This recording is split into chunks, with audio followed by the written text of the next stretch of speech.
Study IQ IAS, आपका selection हमारा mission. नमस्कार दोस्तों रिसेंटली सीएजी की रिपोर्ट में एक बड़ा खुलासा किया गया है और इससे आपको समझ में आएगा कि कैसे हमारे देश के अंदर जो पीएसयूज हैं, जो सरकारी कंपनीज हैं, उसमें गवर्नेंस की कितनी बड़ी इश्यूज हैं, कितना बड़ा प्रॉब्लम है। यही चीज अगर आप प्राइवेट कंपनी में देखते तो शायद ऐसा देखने को नहीं मिलता। बेसिकली क्या है कि बीएसएनएल ने जियो को अलाउ किया था कि वो बीएसएनएल के कुछ इंफ्रास्ट्रक्चर को यूज कर सकता है और इसकी वजह से बीएसएनएल को क्या करना चाहिए था, बिल देना चाहिए था जियो को और पैसे कलेक्ट करने चाहिए थे। आपको पता है पिछले 10 वर्षों से बीएसएनएल ने जियो से कोई भी पैसा कलेक्ट नहीं किया, जिसकी वजह से लगभग 1800 करोड़ रुपए का लॉस हुआ है। तो थोड़ा सा इसको डिटेल से हम समझेंगे कि ये पूरा मामला क्या है। आपको बहुत कुछ जानने को मिलेगा, बीएसएनएल की अभी प्रेजेंट हालत क्या है, वो सब कुछ मैं आपको बताऊंगा। चलिए आगे बढ़ते हैं, लेकिन उससे पहले आप सबको बता दूं, आप में से जो भी लोग यूपीएससी की प्रिपरेशन कर रहे हैं, हमारा जो फाउंडेशन बैच है उसको अवेल कर सकते हैं। By using this code Ankit live you will get maximum discount. चलिए शुरुआत करते हैं। देखिए मैं आपको बता दूं, बीएसएनएल जैसा कि हम सब जानते हैं ये एक सरकारी टेलीकॉम कंपनी है और जाहिर सी बात है इनके पास बहुत बड़ा इंफ्रास्ट्रक्चर का नेटवर्क है, क्योंकि बहुत लंबे समय से ये चलते आ रही है। तो यहां पर धीरे धीरे करके इन्होंने देश के अंदर काफी सारा इंफ्रास्ट्रक्चर बनाया। आज भी अगर आप देखोगे देश के कुछ ऐसे हिस्से हैं जहां पर प्राइवेट कंपनीज नहीं पहुंच पाई है, लेकिन वहां पर आपको बीएसएनएल का जो नेटवर्क है वो देखने को मिलेगा। तो यहां पर टावर्स, बिल्डिंग्स, बहुत सारे इंफ्रास्ट्रक्चर से रिलेटेड चीजें बीएसएनएल के पास हैं, जो कि एक अच्छी बात है।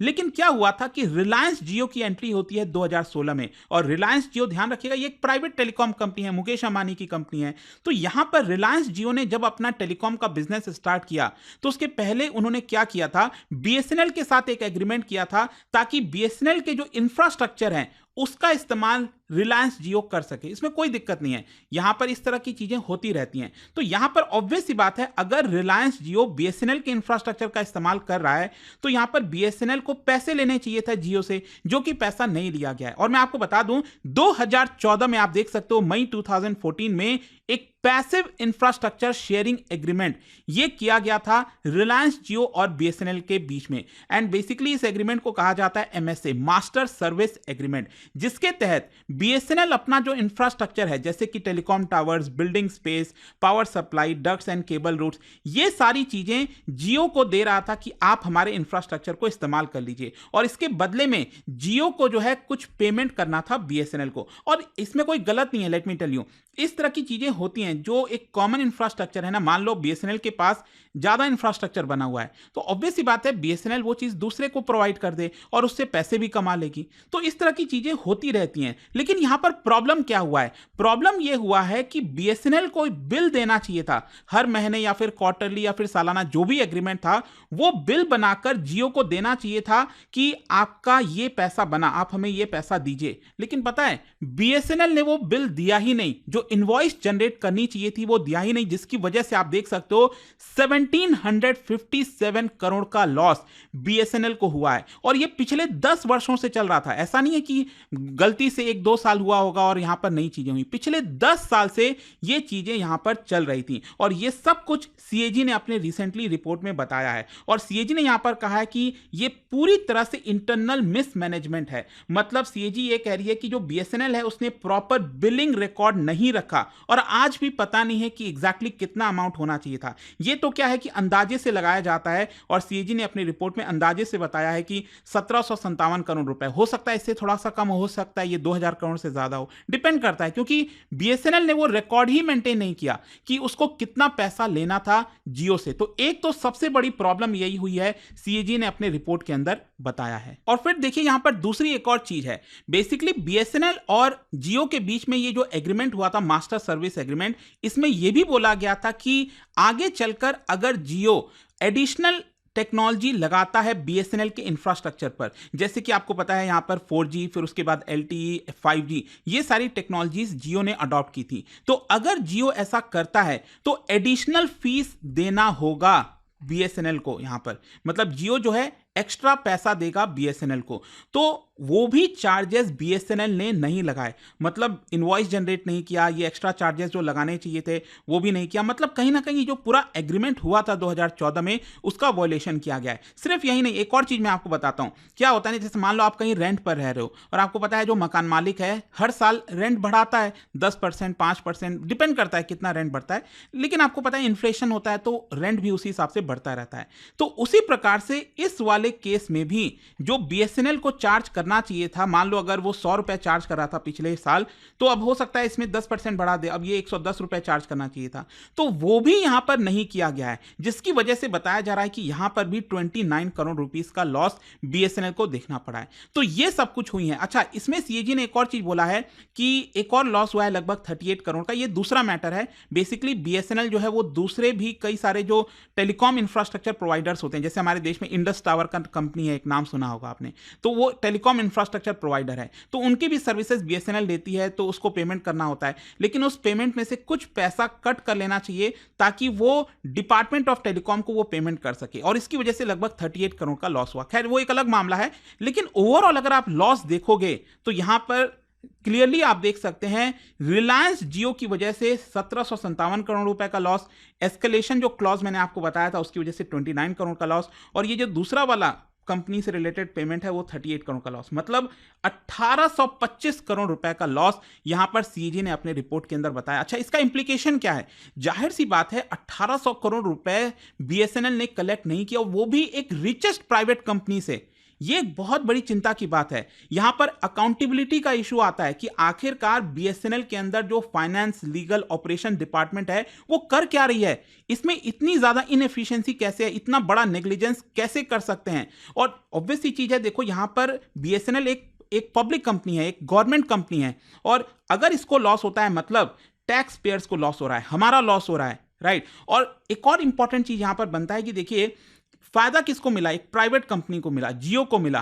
तो जाहिर सी बात है कि प्राइवेट कंपनी को अगर बेनिफिट मिल रहा है, मतलब जो दूसरी टेलीकॉम की कंपनीज हैं, चाहे वो वोडाफोन आइडिया हो गया या फिर एयरटेल हो गया, उनके लिए तो लॉस है ना यहां पर, क्योंकि आप कंपटीशन एक प्रकार से खत्म कर रहे हो दूसरे प्राइवेट कंपनी को प्रॉफिट देकर।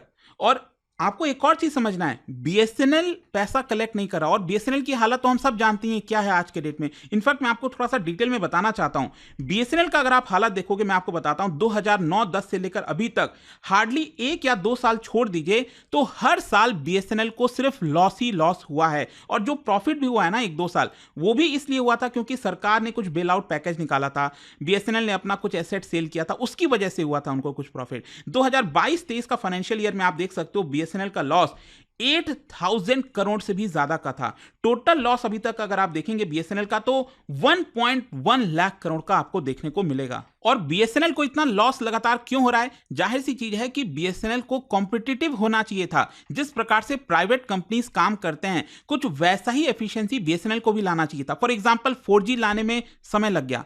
इनफैक्ट अभी भी अगर आप देखोगे तो बीएसएनएल का पैन इंडिया 4G एक्टिव नहीं है, वहीं दूसरी कंपनीज 5G तक चले गए हैं, तो ये एक बड़ा लॉस है बीएसएनएल के लिए। फिर बीएसएनएल में एक प्रॉब्लम क्या है ना कि एक सरकारी कंपनी है और यहां पर वर्क फोर्स लगातार मेंटेन रहता है। एक बार आपको नौकरी मिल गई तो आप रिटायरमेंट तक रहोगे। अब प्राइवेट कंपनी में तो ऐसा नहीं है। इनफैक्ट आप देख सकते हो 2019 तक तो 1.5 लाख एम्प्लॉइज थे, और टोटल जो कॉस्ट आता है ना बीएसएनएल के अंदर 70% इनका रेवेन्यू सिर्फ सैलरीज पे करने में चला जाता है, सैलरीज, पेंशन।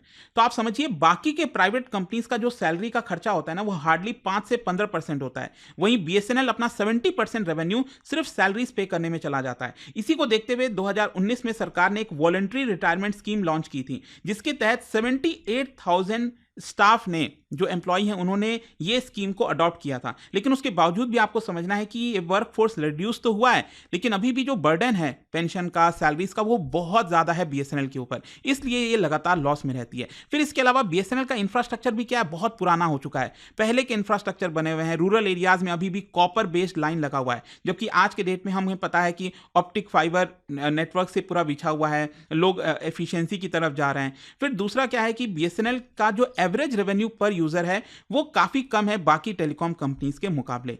तो क्वेश्चन अब यह है कि सरकार बीएसएनएल को कैसे सपोर्ट कर रही है। देखो, अगर मैं बता दूं सरकार नहीं होती ना, ये सरकारी कंपनी नहीं होती, ये कब का डूब गई होती। मतलब सरकार बार बार बेल आउट निकालती है, बेल आउट पैकेज निकालती है, बीएसएनएल को पैसे देती है, तब तो ये कंपनी सर्वाइव कर रही है। 2019 में आप देखिए 69,000 करोड़ रुपए का पैकेज सरकार ने दिया था। फिर 2022 में आप देख सकते हैं 1.64 लाख करोड़ का पैकेज दिया था स्पेक्ट्रम एलोकेशन के लिए। 2023 में अगेन 89,000 करोड़ रुपए का पैकेज मिला था ताकि बीएसएनएल और जो भारत ब्रॉडबैंड निगम लिमिटेड है उसको मर्ज किया जाए और जो 4G और फाइबर का एक्सपेंशन है वो किया जा सके। मतलब अभी तक अगर आप देखोगे 2019 से लेकर अभी तक 3 लाख करोड़ रुपए, जस्ट इमेजिन 3 लाख करोड़ रुपए से ज्यादा का पैकेज दिया जा चुका है बीएसएनएल को सपोर्ट करने के लिए। खैर जो भी है, अभी ये जो पूरा मामला सामने आया ना, जो सीएजी की रिपोर्ट सामने आई है जिसमें 1800 करोड़ रुपए कलेक्ट नहीं किए गए, इसमें सीएजी ने क्या क्रिटिसिज्म किया है। सीएजी ने कहा है साफ साफ कि एक तो जो एग्रीमेंट था, बाइंडिंग एग्रीमेंट था, वो फुलफिल नहीं किया गया, एनफोर्स नहीं किया गया। यहां पर प्रॉपर मॉनिटरिंग मैकेनिज्म होना चाहिए था, वो यहां पर बीएसएनएल ने नहीं किया। अपडेट करना चाहिए था बिलिंग सिस्टम को, यूजेज जो जितना जियो यूज कर रहा था बीएसएनएल के इंफ्रास्ट्रक्चर को, उसका रिकॉर्ड बीएसएनएल ने मेंटेन नहीं किया है। और एक मेजर प्राइवेट ऑपरेटर है जिसको अलाउ किया गया, मतलब कहीं ना कहीं पब्लिक रिसोर्स का फ्री इस्तेमाल करने दिया गया एक प्राइवेट कंपनी को। And this is not a minor accounting error, ये डीप स्ट्रक्चरल एफिशिएंसी दिखाता है, इनएफिशिएंसी दिखाता है आपका बीएसएनएल के अंदर। और कहीं ना कहीं एक प्राइवेट कंपनी को फेवर किया जा रहा है, जो हो सकता है कि इंटेंशनल हो या फिर नॉट इंटेंशनल हो सकता है गलती से किया गया हो, लेकिन ये कौन साबित करेगा। अल्टीमेटली जब इसका इन्वेस्टिगेशन होगा तभी चीजें हो पाएंगी। तो आगे क्या, देखो ऑब्वियस सी बात है बीएसएनएल को अपना पैसा लेना चाहिए, जियो से बोलना चाहिए कि देखिए 10 साल तक आपने पैसा नहीं दिया। लेकिन देखो ऑब्वियस सी बात है बीएसएनएल की भी गलती है, बीएसएनएल ने बिल जनरेट नहीं किया, और क्यों नहीं किया ये तो अब भगवान ही जाने। और देखो होता क्या है ना, मान लीजिए अगर आपको पैसा देना है किसी को तो आप भी तो रिमाइंड कराओगे ना, बीएसएनएल को बोलोगे भाई अपना पैसा ले लो। क्या जियो ने ऐसा रिमाइंड किया है?